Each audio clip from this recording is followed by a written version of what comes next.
Hi guys, welcome back to Brandon Smith Rugby, and it's that time of week again. It's time for the Premiership preview and prediction show with myself, Brandon from Brandon Smith Rugby, and of course Freddie from FBTC Rugby, the experts on everything Premiership Rugby. Let's crack on with the preview. Just a reminder that on Saturday I will be doing a watch along for Bath against Exeter. Myself and Freddie will be covering this one, so do join us. Coverage starts at 2:45 with kickoff at 3 o'clock for that one, so do join us for that.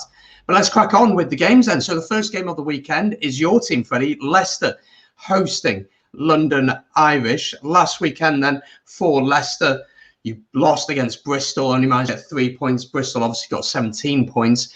Quickly, what was your reflection and your thoughts on that game? I think the scoreline flatters. We were probably, it's very close actually. A yellow card, and they've got 14 points in that yellow card, and that changes the game completely. If you take that yellow card, it changes the game up completely, because I think going into that, it was only 3-3 before that yellow card. We were dominant. We were probably the better side, and we didn't take our chances. Every chance Bristol got, they took. When we had a chance, we had many chances, we just didn't take it. I think that's the difference between the two sides. They took the chances, we didn't. Yeah, it was much closer than the scoreline suggested. But then London Irish, your opponents, they beat Wasps 10 points, 10.16 away from home, which is a decent result for them.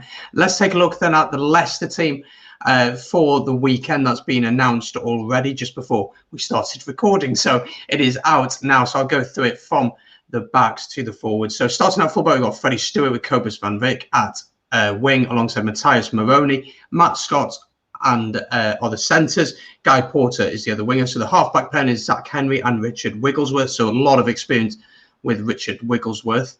Looking at the front row then, Lewin De Bruyne, Tom Youngs, of course, as captain alongside Dan Cole.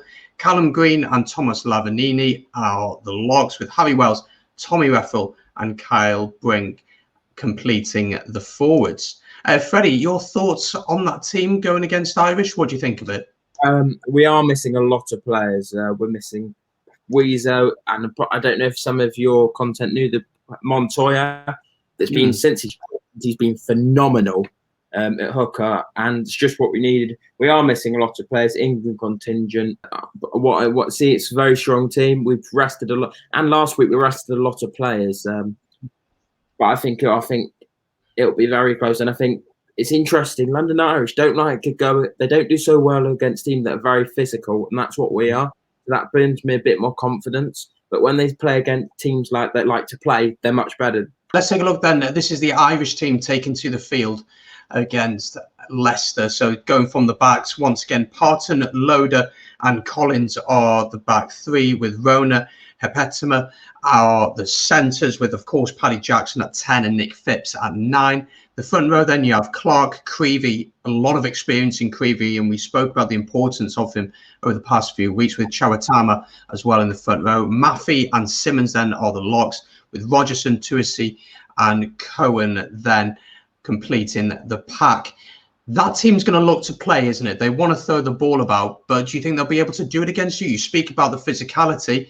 It's going to be a challenge for them, isn't it? I think this is something that really benefits Leicester. Leicester have such a small pitch, and it's such a small pitch that it's very hard to play. It's not like in Bristol and Wasps and London Irish, you've got space. You've got space to run in. This one's a very small pitch, and the crowd, well, they are eventually back, very close. It's very hard to play, and I think mentally it's very hard to think you can play on that pitch too. And I think that is to a Leicester advantage that not many people. Austin Healy said too. Not many people realise that's a massive advantage that teams want to play, and I think many teams. Bristol tried to come and do last year, didn't work. Yeah, Welford Road has historically and for a long time been a very difficult place to go. Quickly then, your predictions for this one. How are you seeing this one going? I'm sure you got to back your own team, right? Yeah, the boys are playing very well at home. We have a really good record at home, a really good record against Irish at home, and I think Irish, just off that bench, I think our bench will just have a bit more about it, and I think we'll come away with a win. I think 30-22. Oh, okay, so a little bit of a gap. So you're backing Leicester to win. I'm going to back Leicester to win as well, as long as Leicester can dominate the physical game, then they'll win this game. If the game opens up, then that really does benefit London Irish. The second game then on Friday is an 8 o'clock kickoff in the AJ Bell Stadium. It is Sale Sharks hosting Newcastle. Last time out, Sale beat Exeter 25 points to 20, which was a brilliant win for them, while Newcastle beat Harlequins 25-22. So both teams coming into this one with confidence. Let's take a look then at the Sale team. This is how they line up. So going once again from the fullback through to the forwards. James, McGuican and Yard are the back three, with James and Hill in the centre. AJ McGinty and Faf de Klerk are the halfback pair, and of course de Klerk is captain for this one. Then in the forwards, starting with the front row, you've got Rod, Langdon and John as the front three. Beaumont and De Jager are the locks, with Vise, Dugdale and Dupree as the back row. That's a very powerful team, isn't it? And de Klerk being captain is an interesting one. He definitely leads from the front. He gets involved. De Jager, he was phenomenal against Chiefs. The physicality and just shows how much they've missed him. And the work rate at that back row, Weezer, Dandu Dupree, you've got de Klerk, and you've got Luke James that just bit the academy coming through with Sam James. I think you'll get to see. And I do think it'll be interesting to see what happens in this game. It'll be a tight one to call. It's going to be a tight one to call for sure. Let's take a look at the Newcastle team, which was also announced earlier today. Again, starting with the fullback. So Tom Penny at fullback with Mateo Carreras on the wing alongside Ben Stevenson. In the centre then, Matthias Orlando and Luther Burrell. At 10 and 9, Brett Conan and Louis Schroeder. Then in the forwards, Trevor Davison, George McGuican, Lugovi Malopolo, Greg Petterson, Marco Fuser, Rob Ferrara, John Hardy and Callum Chick as the captain. Your thoughts on that team, Freddie? Can they beat Sale away from home? Looking at that team, I think there is no big names you know of, but they work really well as a team, and that's the most important thing. They're not Mark Wilson, Gary Graham away. They will work well as a team, and I do think Dean Richards up there. He had it Leicester there. He gets them working well together. They have a big forward there. Their set piece will be scrum, but I just think they have a bit more firepower, Sale do, to come away with this. I think they miss their players when they're away. 2 players they miss, Wilson and Graham, they miss a lot. But looking forward to seeing Orlando and Carreras playing for them. Yeah, I think I agree with you on your point about the power of Sale. And I think at the end of the day, no disrespect to Newcastle, the quality of players that Sale have to call upon compared to what Newcastle have, there is no comparison. I just think Sale will dominate this game in pretty much every aspect. I'm going to go Sale by at least 10 in this one. I think it'll be Sale by 8. Okay, so we're both going for a Sale win. As always, guys, do get your predictions down in the comments down below. I read every comment and try and reply to as many as I can. Let's move on then to the Saturday games. And of course, the first game is this one. Just that reminder again, we are doing a watch long for this one. It's Bath against Exeter. Last time out, we had some really good games. Bath, of course, only just about winning against Northampton, 23 points to 22. What a game that was. They were losing 19-10 at half-time. Exeter on a 2-game loss at the minute, losing against Sale last weekend, and the weekend before that, losing against Northampton. Freddie, Bath will be a bit more confident coming into this one after a very poor campaign, and Reece Priestland's been playing really well for them, hasn't he? Bath did really well, but Saints, I think, just didn't play well in the second half. And kind of bottled it a bit, I would have to say, because they had the mindset, they thought they were going to win this. Bath, low confidence. And I think the crucial, Zach Mercer, I don't know why he's going to Montpellier, but he looks phenomenal at the moment. And I think Bath will be confident. I just feel Sale are a lot better than Bath are, be realistic. But I do think Exeter will want to win. Rob Baxter will finally want to see a win. He was the first time in a long while I've seen Rob Baxter getting angry. At the end, he got angry with the officials, bit annoyed with the officials at the end, and you're starting to see like he's going like that. I think you're starting to see a worrying Rob Baxter, and that's quite concerning for your Chiefs fans out there. You'd expect a response from Exeter, as you said. Of course, there was a red card in that game, which we seem to be having every weekend in the Premiership at the minute. And in any competition, there seems to be a lot of red cards, a lot of controversy about that one. So you're going to back Exeter to bounce back this weekend then? Yes, I'm going to think I think it's going to be a 16-point difference. Oh, wow, that much of a difference. I think it's going to be a little bit closer. I do back Exeter to win this one. Again, they need a result now.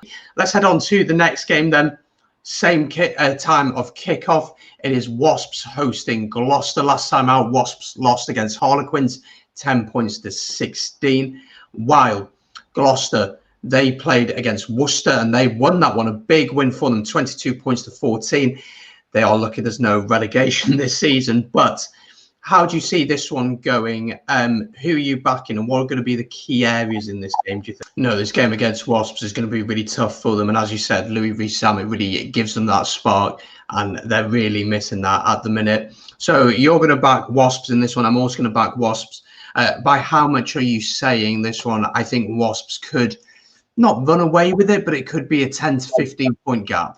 I think it's going to be 10 points. The final game of the Saturday is Worcester against Bristol. Surely there can only be one winner here. Surely Bristol are going to run away with this one, aren't they? It'll be interesting to see. I think Worcester, they scored one magician try last week. They didn't play well, but I don't think it's running order. I do think they'll come away or click for them this week, and I think it'll be a dominant performance from the Bears. Yeah, I think Bristol if Bristol can dominate at the breakdown, then they're going to win. Their quality in the back line is going to create them chances. And again, counter-attacking wise, they're one of the best teams in the league. I'd say Pat Lam has got a system which is working really, really well for them. And I can't really see anyone in this league, to be honest, keeping up with them, especially now that Exeter are struggling. So by how much are you saying this? I'm going to say Bristol by 15 to 20. I think Bristol are beatable. They are beatable. If you you need a 7 to slow that ball. If you slow that ball down, you have a chance of winning and you get your set piece right. And that proved last week, and you take chances. We slowed their ball down. They didn't look as good. We didn't take our chances. That was the difference between the sides. And that's what quality, that they will take their chance if you give it to them. Bristol will wipe away by a 20-point difference in this game. Yeah, Pierre Tau as well is on absolute fire at the minute. He is just taking the mick out of some players. And then the final game of the weekend that is on Sunday at 3 o'clock down at Twickenham Stoop. It is Harlequins taking on Saints. So last time out, Harlequins lost against Newcastle 25-22, while Northampton lost against Bath at home 22-23. So both teams will want a result here. Who are you backing to win this one? But usually you expect a reaction from Saints, and for some reason it's not. They're not. They bottled it last week, playing well. But I do think Quins will won. Both teams lost last week. It surprised me. I do think Quinn Smith wasn't on fire last week, and they rested some players. And I think they'll come out bouncing. Want to win here at home, Twickenham Stoop. I think that they might probably get it. Yeah, it's going to be a good. I think this one could be quite a good game, quite a chilled Sunday afternoon game to watch. I'm going to back Harlequins to get the win here. But that's our Premiership preview and our predictions for this week. As always, let us know in the comments down below. There's, of course, that Bath versus Exeter watch-along on Saturday. Coverage starts at 2:45 and then kickoffs at 3 o'clock. So join myself and Freddie. And then Freddie's going to be doing a watch-along later on his channel as well. So once that link is live, I will put it down in the description. So do click on it and click on the reminder. And be sure to subscribe here on Brandon Smith Rugby and subscribe to Freddie on FBTC Rugby. We'll see you for the watch along on Saturday. Take care, guys. We'll see you.